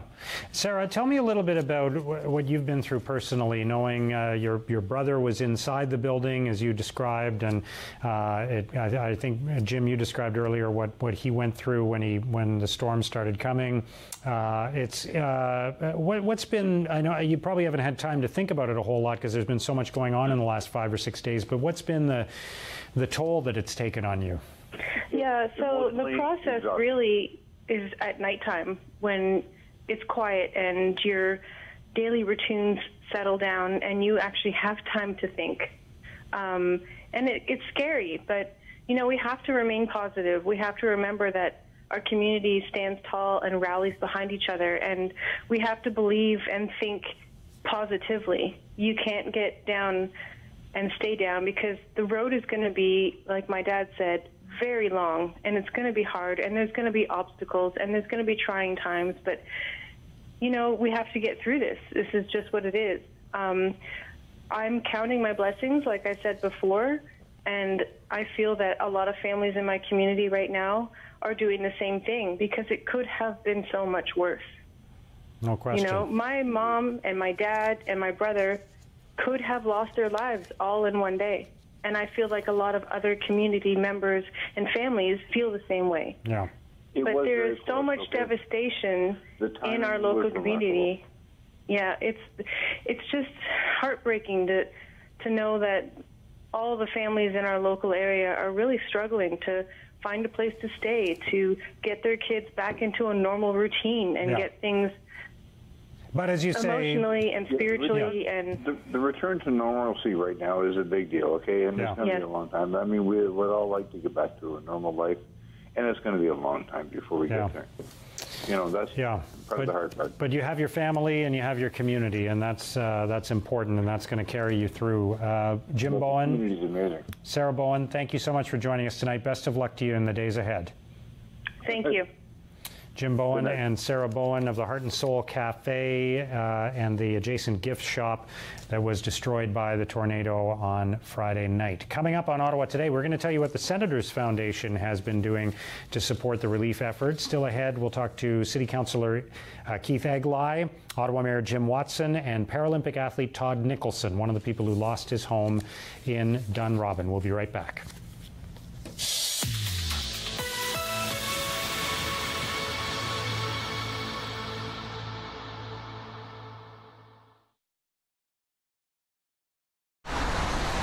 Are you the type who would keep going or stop? It's not easy to stop when you have an addiction. Legalizing cannabis won't stop addiction. It trivializes its consumption. Let's be vigilant. If you need help, visit portage.ca.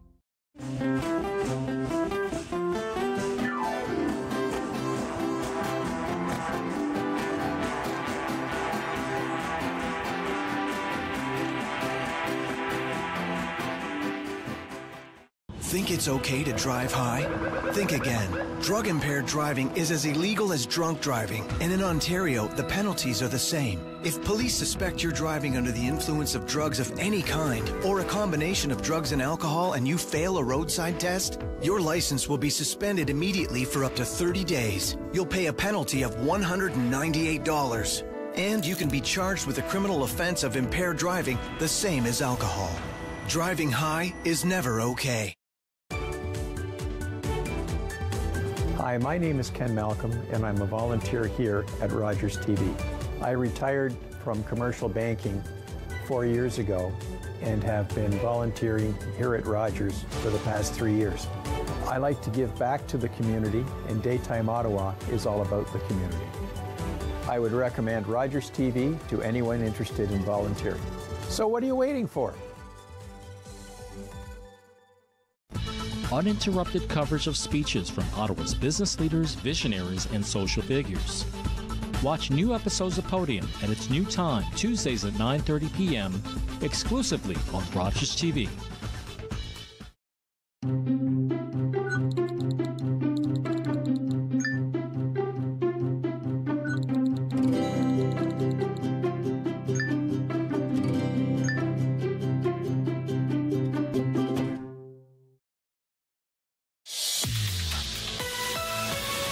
Welcome back to a special edition of Ottawa Today with Mark Sutcliffe on 1310 News and Rogers TV. In the path of destruction, a community comes together. Coming up, Ottawa Mayor Jim Watson will join us. We'll also talk to Paralympic athlete Todd Nicholson, who lost his home in Dunrobin. And we'll tell you what the Ottawa Senators and the Senators Foundation are doing to support the victims of Friday's tornadoes. We want to check in now with Knoxdale-Merivale Councilor Keith Egli, whose ward includes the area of Arlington Woods and Craig Henry, one of the two main areas in Ottawa that was affected by the tornadoes on Friday night. Keith, thank you for joining us. Thanks for having me. Can you give us an update on what's been happening in your neighborhood in the last few days? Sure. Almost all of the homes are back on power.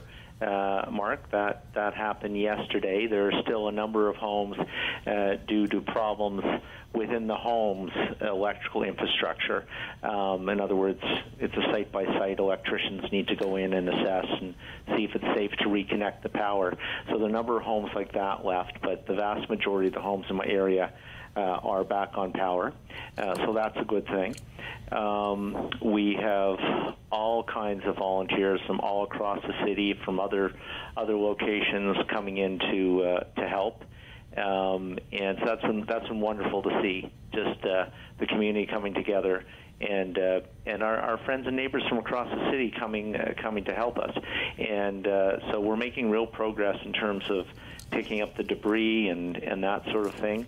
So I think we're cresting the hill. I think we're getting there, but there's still a lot of work to be done. Many homes have been severely damaged.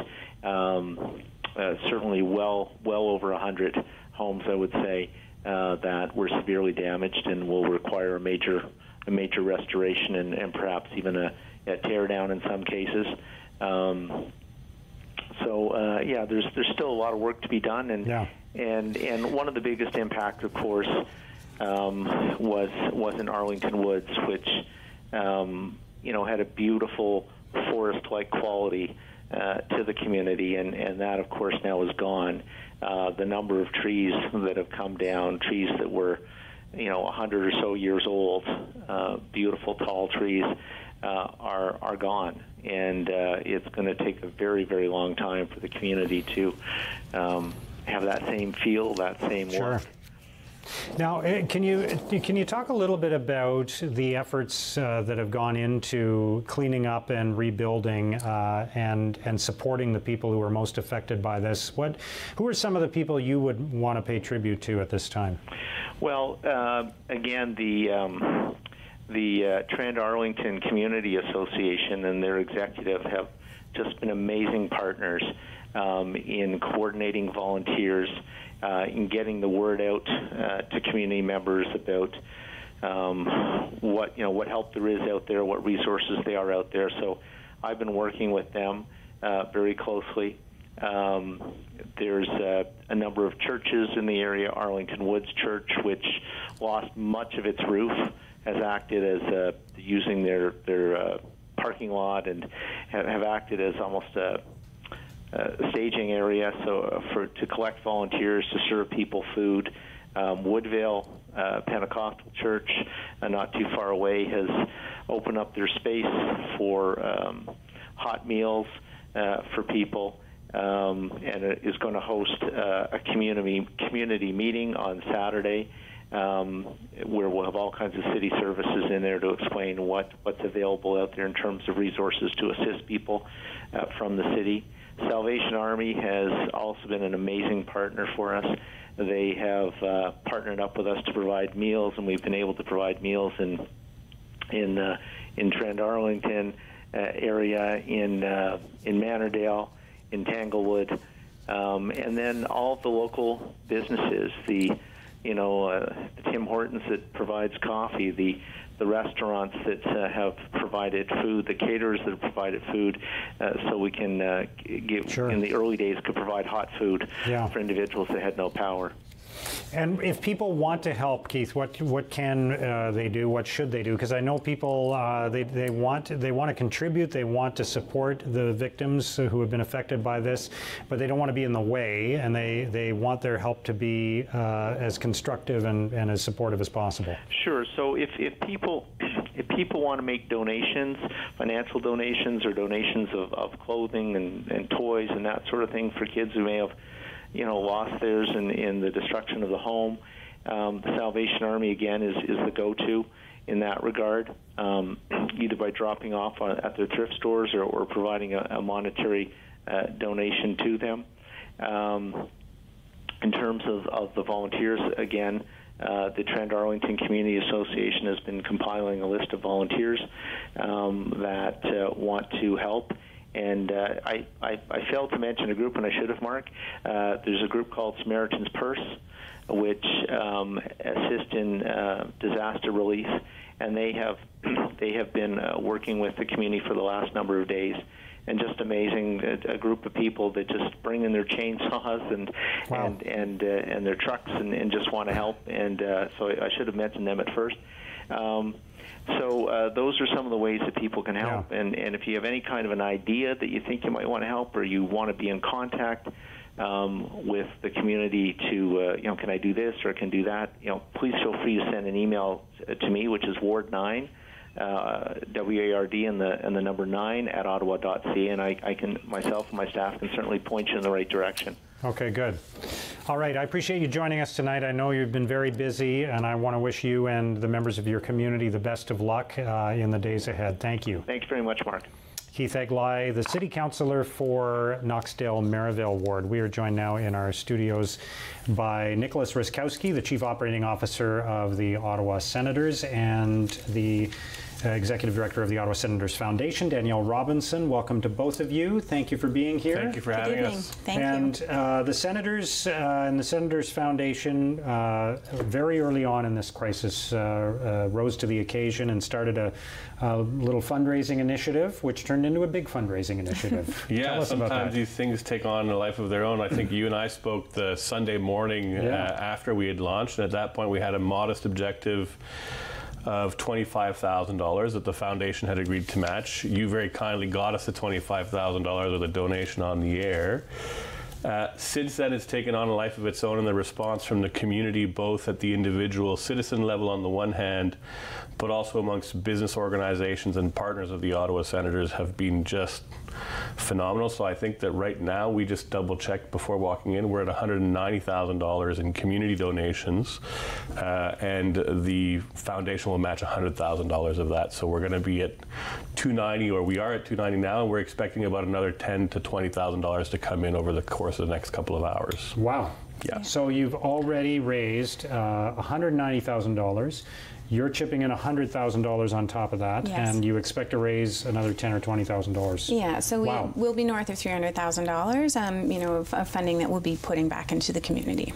Incredible. So how will you put that money back into the community, Danielle? So, a number of us within Center Sports and Entertainment at the Foundation have been speaking to, I think, a lot of the same people that you're speaking to, Mark, on the front lines, the Canadian Red Crosses, both, on both sides, in Gatineau and in Ottawa, the cities, the United Ways, the food banks, the community health centers, really trying to understand what the immediate needs are with some of these funds still, in the next 10 to 14 days, as individuals are putting their lives back together, and what are some of the more mid to longer term needs of the community. So we are very close to making an announcement in terms of where we're going to be putting that money. We're just getting some finalized data and statistics to ensure full transparency and accountability on our part. We've had more than 1,100 donors, individual donors and corporations, come to the table with that, $190,000. So we want to make sure that we are very prudent and transparent with how that money is going to be spent, with really credible partners delivering exceptional work in our community. Yeah, go ahead. From the moment we make that announcement to roughly December 1st of this year, we're going to be tracking that spend very carefully, and we do intend to report back to the community on the exact impact that we've had. Without revealing too much, Mark, I think it's fair to say, based on our due diligence, based on the due diligence that you must have done in some of your interviews, there are two themes that have emerged as being particularly urgent. One is food security. You can imagine that there's a double whammy of, first, the food banks having had their own supply called into question by virtue of having the power outages that lasted as long as they did. And of course, families that were already living on the edge of that precarity, who themselves have had to gone through that. And then, of course, there's also mental health factors with people dealing with some of the trauma and post-traumatic stress disorders. So I think you can expect our announcement to be focused on those two areas. But it really is a challenge at a time like this, Danielle, to figure out where you can make the most use of the resource that you now have, right? It's because there are so many moving parts. It's fluid, it's live, it's happening right now. It's changing. Some of the information we received last evening, changed by this morning. And, I think you just need to put a stake in the ground with the information that you have from very trusted, large community partners that are really all coordinating and working together and speaking. So, trying to get to that page of operational knowledge, that's consistent. And of course, you're right. There's so many priorities within the community, from clothing and food and rebuilding and insurance and counseling. So again, it's just we needed to pick a spot, and these are the things that some of our donors, as well as just as an organization, were familiar working in those spaces, and so we felt that we could really make a difference with those funds in those areas. But isn't it a powerful thing what we're able to do today, right? I mean, there are other times when there have been crises in our community before the internet, before GoFundMe, before social media, when it would take a lot longer to kind of accumulate the resources you need. Now you're able to kind of instantly reach out to the community, people can respond right away, and now you have this pool of resources that you can deploy as you see fit and as the need requires almost immediately. It's incredible, isn't it? It is incredible, and I think that is one of the things that's excellent about the Ottawa Senators Hockey Club and our foundation. I think that we have a proven track record of being very responsible with the money that we've received and reinvesting it back into our community.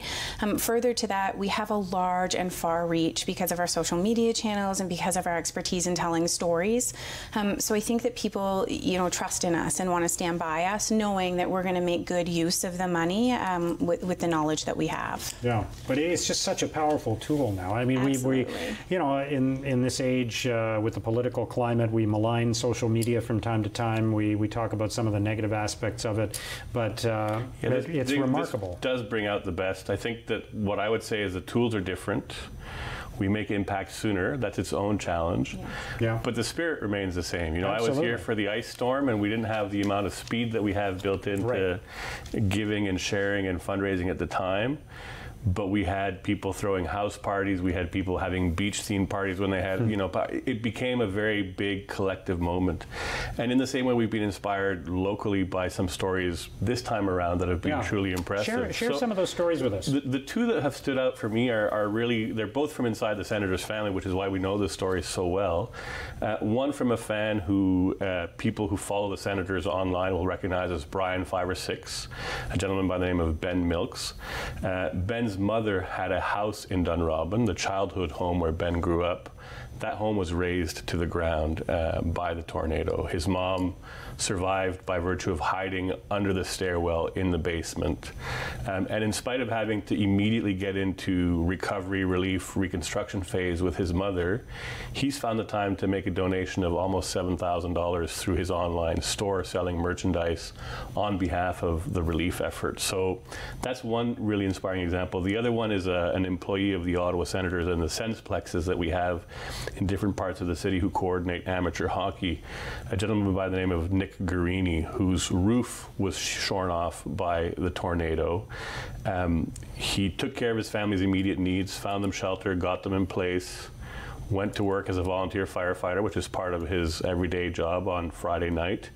And Saturday morning, he was back at work coordinating amateur hockey efforts in the community to help people get back to life as normal. So if two people that are going through that can show that degree of resilience, all we can say is that it's inspiring, and it's what kept us going throughout the weekend in terms of reaching out, dialogue, conversing, and creating that momentum around this movement. Very powerful. And it's amazing. I've heard so many stories in the last 6 days of people who were directly affected by what happened and then went out and started helping other people, even though they didn't stay at their homes and just deal with their own situation. They went out and helped other people that they worried about or were concerned were harder hit than they were. Absolutely. So incredible. Thank you for what you're doing. People can find a link to the GoFundMe page at the Senators website and at the Sens Foundation website. That's right. Okay. And we're going to keep that up and running until Sunday. Okay, great. Sunday, and then we're going to shut that down and make sure that those funds get deployed. Wonderful. Danielle, Nick, thank you. Thank you very much for having us. Nicholas Ryskowski, Chief Operating Officer of the Senators, Danielle Robinson from the Senators Foundation. When we come back, we're going to talk to Paralympic athlete Todd Nicholson, who lost his home in Dunrobin. We'll be right back.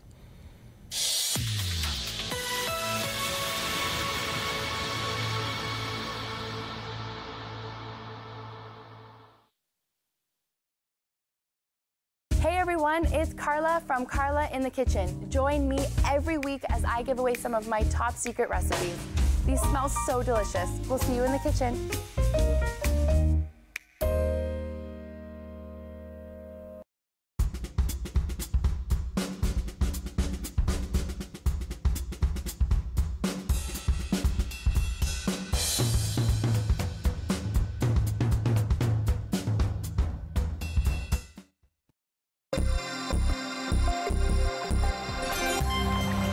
Launching a canoe from a dock is a simple procedure. The paddle partner should climb aboard by placing one hand on the dock for balance and the other on the outside gunwale of the canoe. Then, you swing the stern of the canoe close to the dock, and the stern paddler climbs aboard using the same procedure. Once settled, push away from the dock and paddle away. We know you love food. Food loves you. And Ottawa is home to a rich array of culinary treasures for everyone to experience and enjoy. Join us as we explore everything from small walk-in bakeries to exquisite restaurants and even a few food trucks in between. There is all sorts of gastronomic treats for you to enjoy with your eyes, so you can later on enjoy them with your mouth. It's Ottawa Eats on Rogers TV. The sun goes down in Pasadena and I feel alive. I feel like I'm dreaming and the sun comes up and I'm still sleeping and alone. I'm Paula Roy, and I'd like to invite you to join me in my kitchen each week as I share with you my favorite recipes, hints, and tips.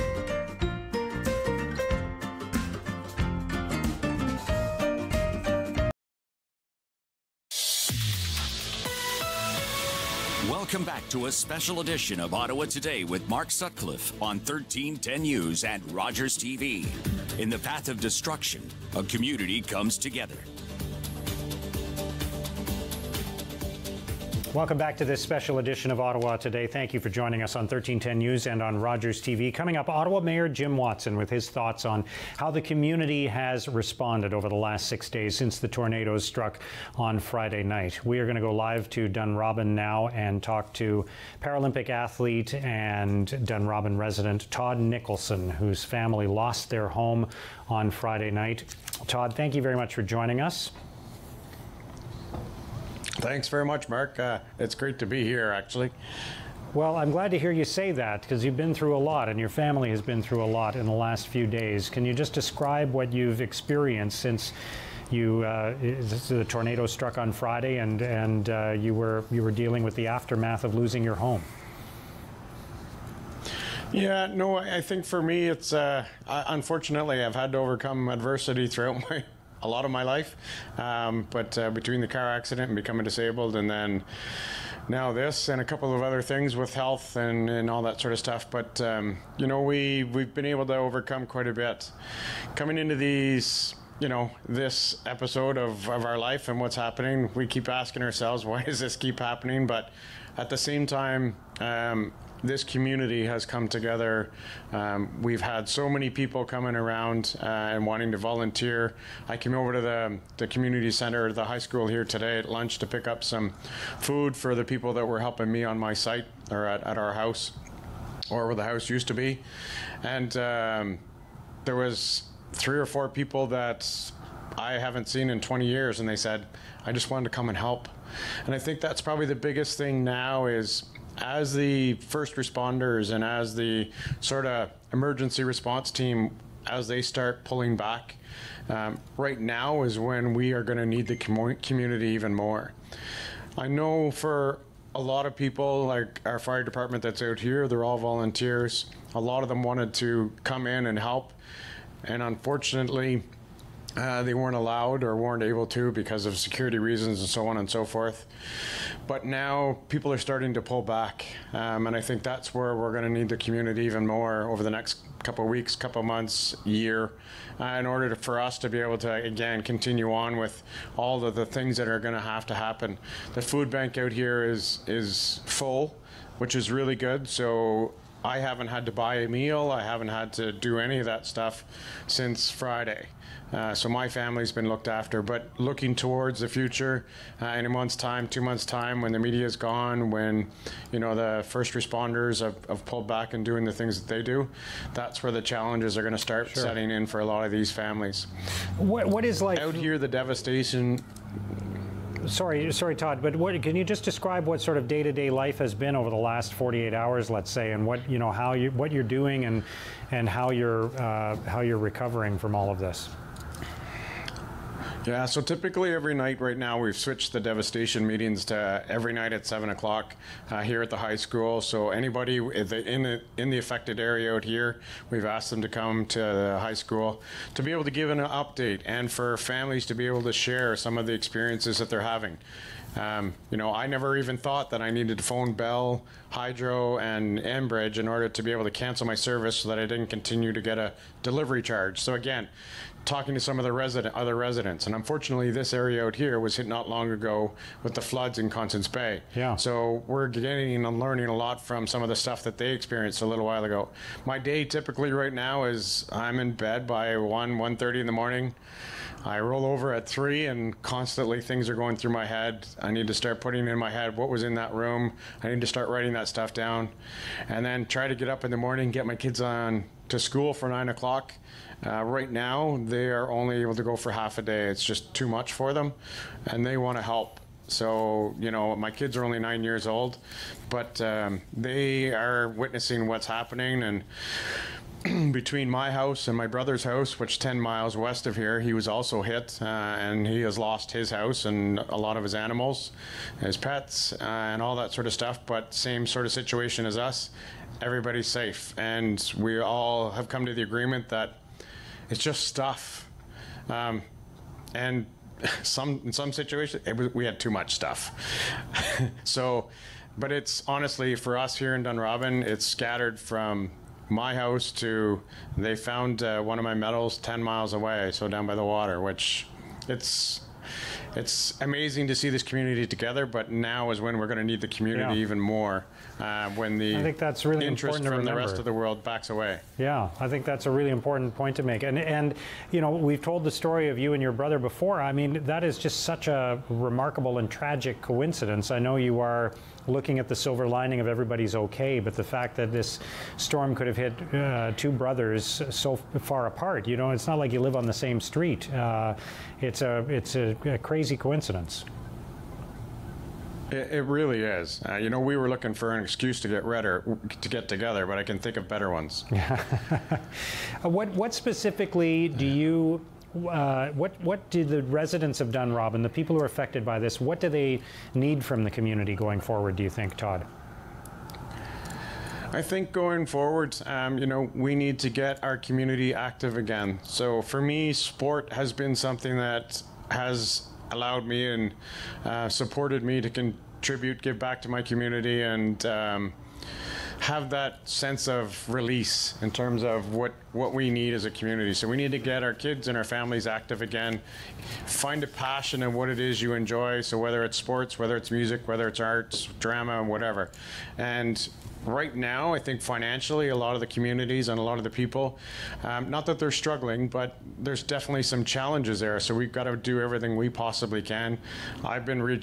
People have reached out to me from a number of different organizations that hockey's big out here, so how can we get the kids back in hockey? So all of the sports equipment, your registration, all of that sort of stuff, we're looking at trying to create any of those within the affected area, that all of that will be looked after for you, not only this year, but possibly next year and the year after that. So we're working on a plan in the background to hopefully be able to do that, but we need to get people back to some sort of normality. Right. And that's, you know, for those that are able to go back to work, but the last couple of days, in all honesty, especially in Sector A here in Dunrobin, which is pretty much Dunrobin in behind the community center from Dunrobin Road, in behind the community center, that subdivision, and any of the other ones around here, the work and everything that we've been doing to date is basically retrieval. Yeah. So anything that you can possibly salvage,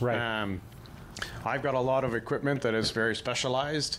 It's not something that I can go to a corner store to buy. So, you know, the chair I'm sitting in, it took me 8 months for that chair to come in. So it's not something, luckily I've got one. But again, there's specialized equipment that certain people in the area here will require. Well, Todd, I want to wish you and your family, your brother and his family, everybody in Dunrobin, the best of luck. You are yourself a shining example of dealing with adversity. You've faced so much in your life, and you've always overcome it and turned it around and made it into something positive as a Paralympic athlete representing our country. So I admire and respect you for that. Your story continues to be so inspirational. I really appreciate you joining us today, and we'll be talking again in the days ahead. Thank you.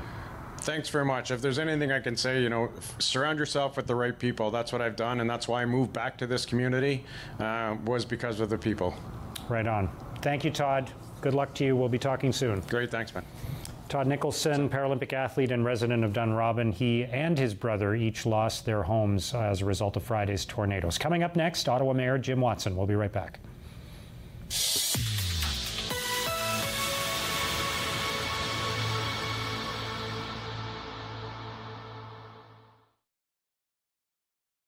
Play 4 games of bingo from the comfort of your own home each Monday at 7 p.m. for your chance to win money from our $2,000 regular bingo or $5,000 super bingo night. Kiwanis TV Bingo, Mondays at 7 p.m. on Rogers TV.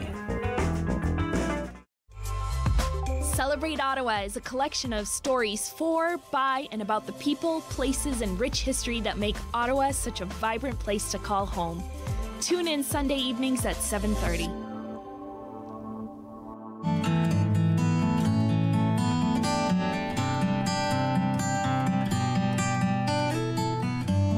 I've had a dream for a long time about the place where there's nothing but big trophy pike. You know, I think I found it. And you know the best thing about this? It's on a budget. I'm Bill Spicer. This is the new Fly Fisher.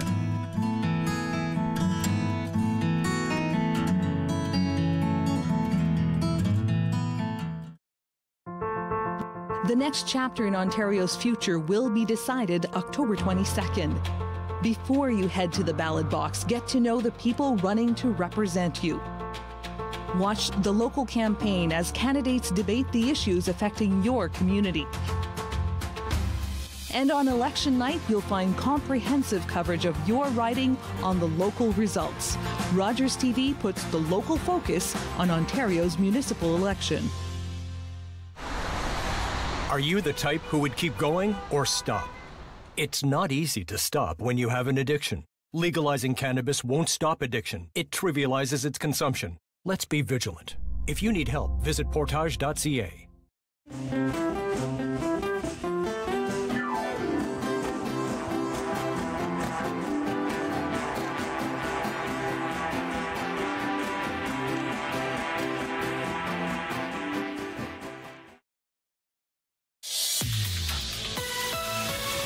Welcome back to a special edition of Ottawa Today with Mark Sutcliffe on 1310 News and Rogers TV. In the path of destruction, a community comes together.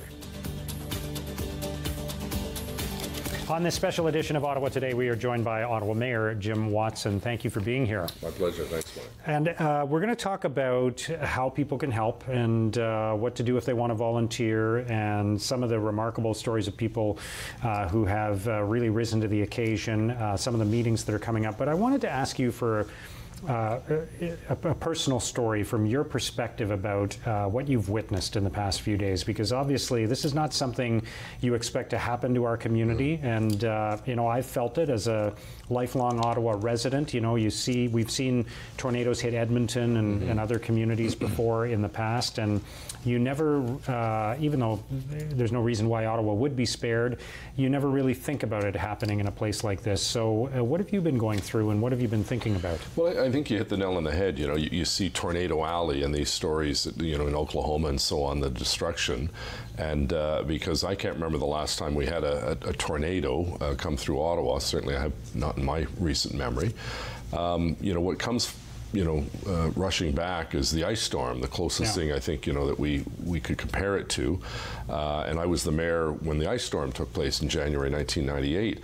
And that had, challenges because of the cold and the lack of hydro in many instances for 10, 11, 12 days, especially in rural Ottawa. But this was so much different because of the destruction of the homes. We didn't really see homes destroyed as a result of the ice storm. A lot of trees, they just fell over in hydro lines. But when I arrived in Dunrobin on Friday night, I couldn't believe what I was seeing. And it was just getting dark, so I couldn't see a whole lot. The next day I went back, and it looked like there'd been a plane crash, and there was clothing all over the place, papers flying around. And you got a real sense of how devastating it was to a small community. And then that night, Friday night, and again on Saturday during the daylight, I went back to Arlington Woods. And Arlington Woods, really positions itself as almost a forest community because of these beautiful pine trees. And virtually every one of the ones that I saw was destroyed, either fallen down on the road, fallen into a home, clipped at the top. It looked like you could see sort of where the tornado went through. And what really warmed my heart was when I was at these sites, so many people were coming and wanting to help. There were a friend of mine who lived a couple streets over from the devastation in Arlington Woods, gathered up a couple of friends he knew who had chainsaws and was out, clearing people's front walkways so they could get into their homes. And then you saw other people showing up, from church groups with coffee and sandwiches and donuts and so on. So there's a real outpouring of concern and empathy, but also of action. They weren't just saying, oh, isn't this terrible? They actually were rolling up their sleeves and getting things done, supporting our first responders who did such a wonderful job along with the hydro workers. Yeah, so many great stories of people working around the clock. I know that technically speaking, the hydro workers were not supposed to go beyond a certain number of hours, and I know a lot of them did. Well, another thing that really most people don't know about, Mark, is a lot of those hydro workers had just come back from helping restore power in the Carolinas because they had that terrible, storm. So, there's a hydro fraternity, I think, that, we help one another. We had people in from Stouffville and Vaughan and the Greater Toronto area. John Tory, the Mayor of Toronto, the Premier offered if we need Hydro One, Hydro Toronto people. So if people want to help, if they want to volunteer, I know one of the challenges is you don't want people to just show up, and you don't want people to be put in harm's way because they are volunteering. So what should they do? Well, we've set up an email, and it's emergencyvolunteers@ottawa.ca. So one word, emergencyvolunteers@ottawa.ca. And we'll do a triage in terms of their skill set and so on. And people have been very generous, but in some instances in Dunrobin, because wires were still all over the place and we needed skilled workers to get those hydro poles back up. I think some people felt, well, they weren't wanted, but we've got to do it in a sensible fashion, and we've got to make sure that we put the right people in the right job, and as you pointed out, so that they don't harm themselves along the way. And you have one of the most important things at this time, I think, for the people who are affected by it is to be constantly giving them information and updates and giving them access to city officials and others so that they can ask their questions. So there are regular information meetings and community meetings that are scheduled? Yeah, we have 3 coming up, and I'll just read them off to you. Friday, tomorrow, between 5 and 7 at Greenboro Community Center for those people in the South End. September 29th, which is Saturday, from 11 a.m. to 1 p.m. at Woodvale Pentecostal Church, and that's for the Arlington Woods people. And then September 29th, also Saturday, from 3:30 to 5:30 at West Carlton Secondary School for the people in the Dunrobin area. So we'll have all of the officials there. I saw your interview with Todd, things like how do you contact the gas company and the hydro company so you're not charged during this terrible time in your lives. Is there anyone else that you want to recognize or pay tribute to at this time? Because there have been so many heroic efforts that have gone into supporting the people who are affected by this and helping them clean up and start to, I know it's very early, but start to carve a path towards rebuilding their lives. One that, certainly I thank my colleagues on council. They often acted, people like Jan Harder and Eli El-Shantiri and Keith Eglai, they were working tirelessly in their communities and many others. The pastor and the staff of the church in Arlington Woods, I don't want to give you the wrong name, but their roof blew off, and yet they had set up a tent with food and toiletries and water and just a place to get some shelter right beside the church, even though their church was uninhabitable because you can't have a church service with an open roof. I just thought that showed, another aspect of even though they were suffering, they were helping one another. And it's remarkable. Eh? Yeah, and well, I've told this story a couple of times. This young volunteer firefighter, because all the firefighters in West Carlton are volunteer, and he arrived, and I said, "Where do you live?" And he said, "Over there." And I said, "How's your house?" He said, "I have no idea. I haven't been here." I got the call on his pager, went right to the command center, and he was there helping. And you can just imagine, he'd have to have in the back of his mind, do I even have a house? I'm seeing the destruction of these houses. Yet duty first to his community. And that's the kind of, hero that is not looking for kudos. I don't even know the gentleman's name, but it spoke volumes of the compassion and commitment these people had to helping those in need. Absolutely. And there's still a long road ahead, obviously. And Todd Nicholson was talking about how the support will need to be there, not just in this moment of crisis, but for a long time. That's right. Thank you for being here. I appreciate it. Thanks, Mark. Ottawa Mayor Jim Watson. And again, if you want to volunteer, there is an email address that you can contact the city at, which is emergencyvolunteers@ottawa.ca. You can also go to the United Way website that they've initiated with a lot of other community groups, afterthestorm.ca. Thank you for watching and listening to this special edition of Ottawa Today. Good night. Thanks for joining us. This has been a special edition of Ottawa Today with Mark Sutcliffe on 1310 News and Rogers TV. Join us regularly weekdays starting at 9 on 1310 News.